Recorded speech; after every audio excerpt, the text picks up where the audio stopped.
So by now you've heard that Oregon is going to be the first state to move to universal health care. Excuse me? What? I have definitely not heard about this. Is this real? Oh, hello. Yeah, now you've heard about it. Yeah, it is a real thing. The Oregon legislature created the Universal Health Plan Governance Board in 2023 with the Senate bill, and they have this obligation to deliver a plan for how Oregon can finance, administer, and transition to a universal healthcare system for every single resident, and they're delivering that plan in September 2026. So this is totally guaranteed to happen. Well, no, it's not like a guarantee. This will go in front of Oregon voters in 2027 or 2028, but just by reading the room from our perspective, it seems pretty guaranteed that it's going to pass. Okay, how is it going to work?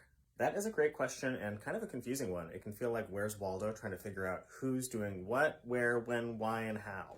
The Operations Committee of the Universal Health Plan Governance Board is responsible for making a recommendation back to the board about how this new public corporation will function. It's a pretty hefty task. The Operations Committee is made up of 12 volunteers from around Oregon that all have a ton of expertise in the healthcare industry and are dedicating their time over the next year and a half to help formulate this new framework for a public corporation.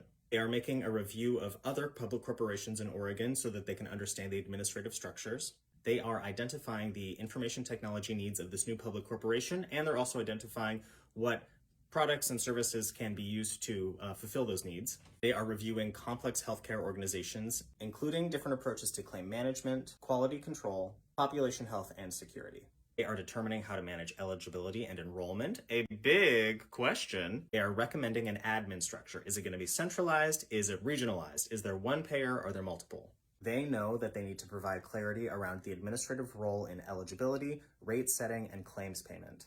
And they're working on determining operational cost. They have a lot of things that they must deliver back to the Universal Health Plan Governance Board and then eventually back to the Oregon legislature, including how to set up a state trust fund in the Treasury and how to finance that trust fund, which will then finance the operations of this public corporation.